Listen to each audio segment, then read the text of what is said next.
Mr. Dangote, you have previously complained about the difficulty of traveling on a Nigerian passport across the continent. Has it become easier? There is a popular book called Prisoners of Geography.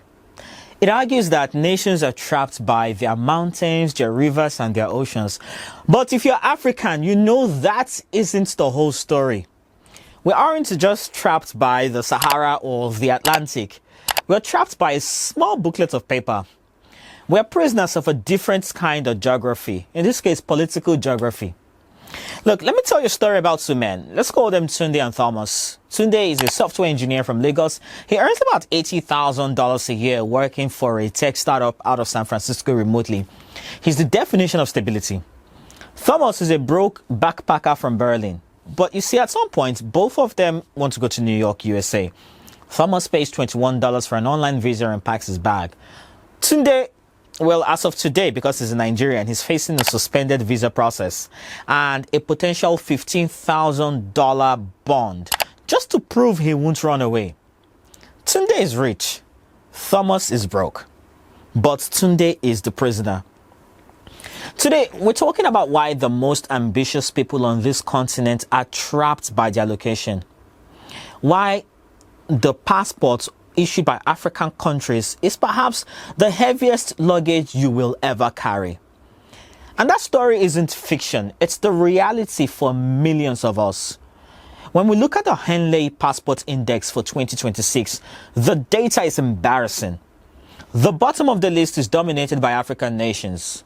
So if you hold a passport from Somalia, from Libya, Eritrea, Sudan, or even Nigeria, you're statistically among the most restricted travelers on earth.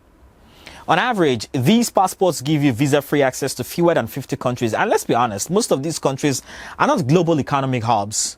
Sure, you can go to Haiti, Micronesia, or maybe Benin Republic, but try getting into the EU, the UK, China, or Japan. This is what experts call the mobility gap. It's not just an inconvenience. Some would actually call it an economic cage. While a Japanese citizen has the whole world open to them, we as Africans are confined to the lobby. So, why is this happening? Why is the United States, for instance, asking for a $15,000 bond? Why is the world so afraid of Africans? It comes down to three things: economics, security, and reciprocity. Let's get started with economics. Western nations view every African traveler as a potential illegal immigrant. So even if you're well-to-do like Tunde, the algorithm sees your different African-issued passport and assumes you're coming to steal a job. And so in a case of a country like the US, the $15,000 bond is their way of saying, we don't trust you, so pay up. Second is security. Countries with unstable governments like Libya or Somalia don't share criminal data with Interpol effectively. And so if the West can't background check you instantly, they just block you. And the third reason is one that we don't talk about enough. We don't respect ourselves. And this is where I need every African to come closer, because we need to have this conversation. In having this uncomfortable truth about intra-African travel, I want to pause for a second to introduce myself. Hi, I'm Chika. I help you make sense of the stories shaping Africa, from the geopolitics of our borders to the tech revolutions in our cities. If you want to understand the why behind the news, please like this video and subscribe.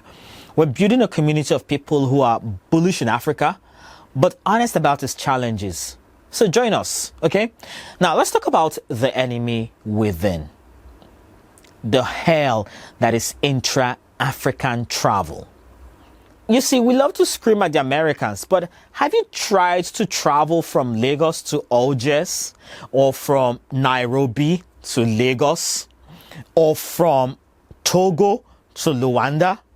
The Visa Openness Index for Africa shows a shameful picture. For a long time, it was easier for an American tourist to travel across Africa than for an African to do it. One of Nigeria's richest men, Aliko Dangote, even said so in Rwanda a while back.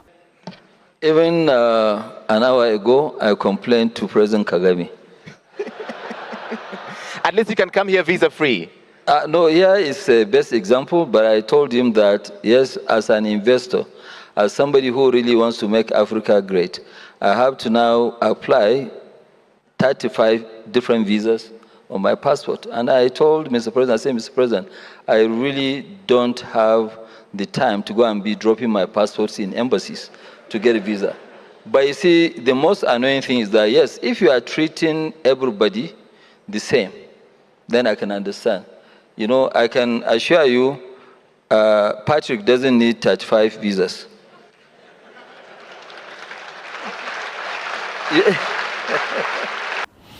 We've built walls against our own neighbors. We profile each other. A South African visa is often harder for a Nigerian to get than a Schengen visa. I would know. We talk about the AfCFTA, but how can we trade if we can't visit each other to shake hands?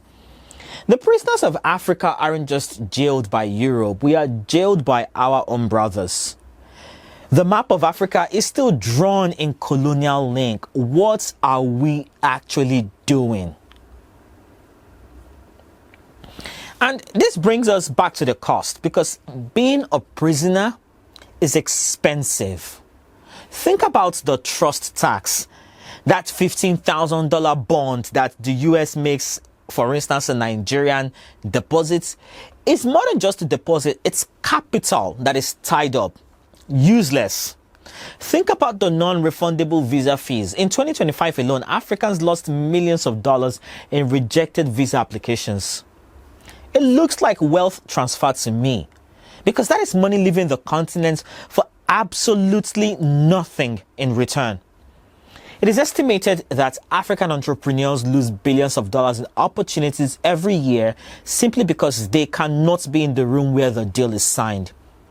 We're playing the global game with one hand tied behind our backs, and surely we're guaranteed to fail.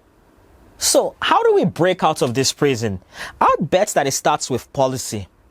We need our leaders to stop buying second citizenships for themselves in the Caribbean and start fixing the value of the one we all hold. We need reciprocity. If the US is demanding a $15,000 bond from us, well, we should review our terms with them. Shout out to the African countries already doing so. We cannot accept being treated like we don't matter. And most importantly, we need to open our own borders too.